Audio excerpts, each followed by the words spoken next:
இப்போ முடிஞ்ச July 31 Indian sellers எட்சியில் எட்சி பேமெண்ட்ஸ் ஜாயின் பண்ணுறதுக்கான லிமிட்டேஷன் முடிஞ்சிருச்சு. ஸோ இப்போதைக்கு எட்சியில் என்ன அப்டேட்ஸ் இருக்குது அப்படின்றத பற்றி தான் இன்றைக்கி வீடியோவில் பார்க்க போகிறோம். நம்ம சேனல் சப்ஸ்கிரைபர் ஒருத்தரோட கொஸ்டின் இது.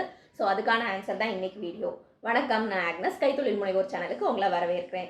இன்னைக்கு வீடியோவில் நம்ம எட்சி அப்டேட்ஸ் பற்றி பார்க்க போகிறோம். ஸோ அதுக்கு முன்னாடி முதல்ல நான் உங்களுக்கு எல்லாம் ஒரு சாரி சொல்லணும். என்னால் கண்டினியூஸாக வீடியோஸ் போட முடியல. ஏன்னா கொஞ்சம் ஆர்டர்ஸ்லாம் வந்துட்டு இருக்கிறனால அந்த ஆர்டர் ஃபில் பண்ணுறது, நம்ம ஆர்டர் மேக் பண்ணுறது, ஆஸ் அ ஸ்மால் பிஸ்னஸ் நம்ம தானே எல்லாமே பார்க்கணும். அதே மாதிரி ஒரு வீடியோ எடுத்தாலும் நான் தான் எடிட் பண்ணணும், நான் தான் கண்டென்ட் க்ரியேட் பண்ணணும், அதோட எல்லா ப்ராசஸிங்கும் டைம் எடுக்குது. அப்படின்றனால என்னால் கண்டினியூஸாக வீடியோஸ் போட முடியல. அட்லீஸ்ட் வீக்லி ஒன்ஸ் வீடியோ போடுறதுக்கு நான் ட்ரை பண்ணுறேன். ஆனால் 100% அஷூரன்ஸ் எனக்கு கொடுக்க முடியாது. பட் உங்களோட சப்போர்ட் கண்டினியூஸாக இருக்கும் அப்படின்னு நான் நம்புகிறேன். உங்களுக்கு ஏதாவது டவுட்ஸ் இருந்ததுன்னா கீழே கமெண்ட்ஸில் கேளுங்க, கண்டிப்பாக நான் உங்களுக்கு ரிப்ளை பண்ணுவேன். ஓகே, இந்த எட்சி அப்டேட்ஸ் பற்றின இன்ஃபர்மேஷன் வந்து மேபி இன்னும் நிறைய சப்ஸ்கிரைபர்ஸ் இப்போதைக்கு என்ன ஸ்டேட்டஸ் அப்படின்னு தெரிஞ்சுக்கணும்னு விரும்பி இருக்கலாம். அதே போல் சில சேனல்ஸில் வந்து எட்சி ஷாப் புதுசாக ஓப்பன் பண்ண முடியும், அந்த மாதிரியான இன்ஃபர்மேஷன்ஸ்லாம் கூட போட்டிருக்காங்க. ஸோ இதை வந்து எப்படின்னு கிளாரிஃபை பண்ணி சொன்னால் நிறைய பேருக்கு உபயோகமாக இருக்கும் அப்படின்னு நான் நினச்சேன்.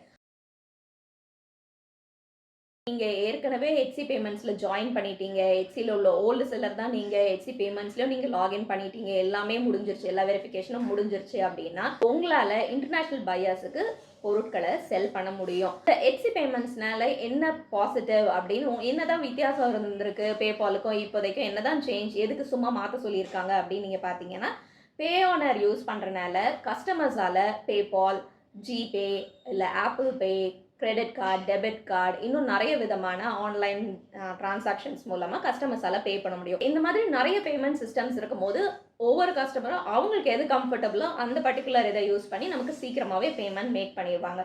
ஸோ நிறைய ஆப்ஷன்ஸ் இருக்கிறனால நமக்கு நார்மலாக இப்போ பேபால் மூலமாக நம்ம செல் பண்ணிட்டு இருக்கும் போது ஒரே ஒரு கஸ்டமர் கிடைச்சாங்க அப்படின்னா, இந்த மாதிரி நிறைய டிஃப்ரெண்ட் பேமெண்ட் சிஸ்டம்ஸ் இருக்கிறனால அட்லீஸ்ட் ஒரு 3 to 4 கஸ்டமர்ஸ் நமக்கு கிடைக்கிறதுக்கான சான்சஸ் நிறைய. எனக்கும் இங்கே மலேசியாவிலேருந்து செல் பண்ணுறனால எட்சி பேமெண்ட்ஸ் தான் நான் யூஸ் பண்ணிகிட்ருக்கேன். முன்னாடி எனக்கு பேபால் மூலமாக வந்த கஸ்டமர்ஸை விட இப்போ தான் நிறைய பேர் அப்படின்னு சொல்லலாம். அதே போல் அநேகமும் எல்லாருமே பேமெண்ட் சிஸ்டம்லாம் கிரெடிட் கார்டு அந்த மாதிரி தான் யூஸ் பண்ணிகிட்டு இருக்காங்க. ஸோ இந்த ஆப்ஷன் வந்து பேபால்லேருந்து பண்ணும்போது அது கொஞ்சம் லெங்தி ப்ராசஸ், அதனால பீப்புள் ப்ரிஃபர் பண்ண மாட்டாங்க. ஸோ இதனால் நமக்கு கஸ்டமர்ஸ் நிறைய பேர் கிடைக்கிறதுக்கு யூஸ் ஆகும் அப்படின்றது தான் இந்த பே ஆனரில் உள்ள ரொம்ப முக்கியமான நம்மளோட ப்ளஸ் பாயிண்ட். ஆனால் இப்போதைக்கு இந்தியன் பையர்ஸால் அகெயின் நம்மக்கிட்ட இந்தியன் செல்லர்ஸ் கிட்ட இருந்து வாங்க முடியாது. இது எதனாலன்னு பார்த்தோம்னா, இதுவுமே லைக் பேபால் மாதிரி நான் முன்னாடி வீடியோவில் பேபால் பற்றி பேசும்போது சொல்லியிருப்பேன், வெளியே உள்ள வெப்சைட் தான் இந்த பே ஆனருமே. ஸோ இது மூலமாக நம்மளோட இந்தியன் கஸ்டமர்ஸால் டிரான்சாக்ஷன் பண்ண முடியாது. ஸோ இது வந்து இப்போதைக்கு இதுவும் டெம்பரரி தான். கொஞ்ச நாள் கழித்து கண்டிப்பாக இதுவுமே சேஞ்ச் பண்ணுவாங்க.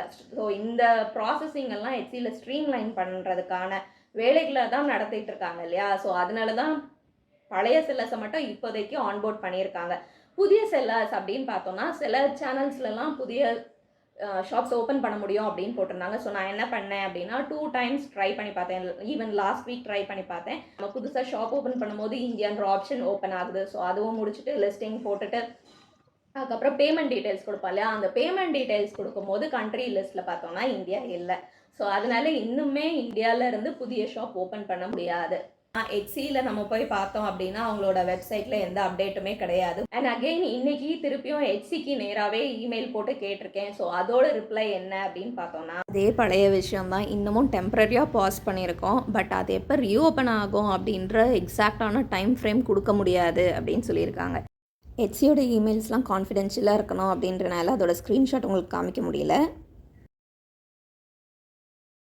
இப்போ நீங்கள் ஒருவேளை முன்னாடியே எட்சியில் ஷாப் ஓப்பன் பண்ணியிருந்தீங்க, அதுக்கப்புறம் யூஸே பண்ணலை, உங்களோட எட்சி பேமெண்ட்ஸும் நீங்கள் அப்டேட் பண்ணலை, அப்போது உங்களோட ஷாப் சஸ்பெண்ட் ஆகிருக்கும். ஸோ அந்த மாதிரி சஸ்பெண்டடாக இருந்தது அப்படின்னா ஒருவேளை உங்களுக்கு திருப்பி அதை ஆக்டிவேட் பண்ணலாம் அப்படின்னு இப்போதைக்கு உங்களுக்கு அவசரமாக தேவைப்பட்டுச்சு அப்படின்னாலும் நீங்கள் வந்து எட்சியை காண்டாக்ட் பண்ணி நீங்கள் அந்த ப்ராசஸிங்கை ட்ரை பண்ணி பார்க்கலாம். அந்த ரீஓப்பன் ஆகிறதுக்கான சான்சஸ் உங்களோட எட்சி பேமெண்ட்ஸில் நீங்கள் கரெக்டாக லாகின் பண்ணி பே ஆனர்லாம் அக்கௌண்ட்லாம் ஓப்பன் பண்ணி எல்லாத்தையும் ப்ரொசீஜர்லாம் ஒழுங்காக பண்ணிங்கன்னா உங்களால் லாகின் பண்ண முடியும். இது வரைக்கும் நீங்கள் எட்சியில் ஷாப் ஓப்பன் பண்ணவே இல்லை, நீங்கள் ஒரு புதுசாக ஒரு செல்லராக இருக்கணும் அப்படின்னு நீங்கள் விரும்புனீங்கன்னா இன்னும் கொஞ்ச நாள் எட்சிக்கு வெயிட் பண்ணி தான் ஆகணும். இப்போதைக்கு இது வந்து என்னோட கால்குலேஷன். பிகாஸ் நான் ஏற்கனவே வீடியோஸில் சொல்லியிருக்கேன், எட்சிக்கு வந்து நம்ம இந்தியன் செல்லர்ஸ் ரொம்ப முக்கியம், இந்தியன் பையர்ஸும் இம்பார்ட்டன்ட். பிகாஸ் அந்த ஃபினான்ஸ் சம்மந்தமான விஷயங்களை வந்து அவங்களால இன்னும் பர்ஃபெக்டாக ஒரு ஸ்ட்ரீம்லைனாக பண்ண முடியலன்றதுக்காக தான் இவ்வளோ பிரேக்ஸ் இந்த மாதிரி சேஞ்சஸ் எல்லாமே வந்துட்டுருக்கு. பட் ஃப்யூச்சரில் ப்ராபப்ளி 2024 எண்ட்லையாவது ஃபிக்ஸ் ஆயிரும் அப்படின்னு நான் நம்புகிறேன். ஸோ அந்த இன்ஃபர்மேஷன் வரும்போது கண்டிப்பாக உங்களுக்கு சொல்கிறேன். இன்றைக்கி நான் சொன்ன எக்ஸ்ப்ளனேஷன்ஸ் உங்களுக்கு உபயோகமாக இருந்திருக்கும்னு நினைக்கிறேன். இதில் உங்களுக்கு ஏதாவது டவுட்ஸ் இருந்தது, இல்லை வேறு ஏதாவது டவுட்ஸ் இருக்குது அப்படின்னா கீழே கமெண்ட்ஸில் கேளுங்க, நான் உங்களுக்கு எக்ஸ்பிளைன் பண்ணுறேன். இன்னொரு வீடியோவில் உங்களை சந்திக்கிற வரைக்கும் நன்றி, வணக்கம்.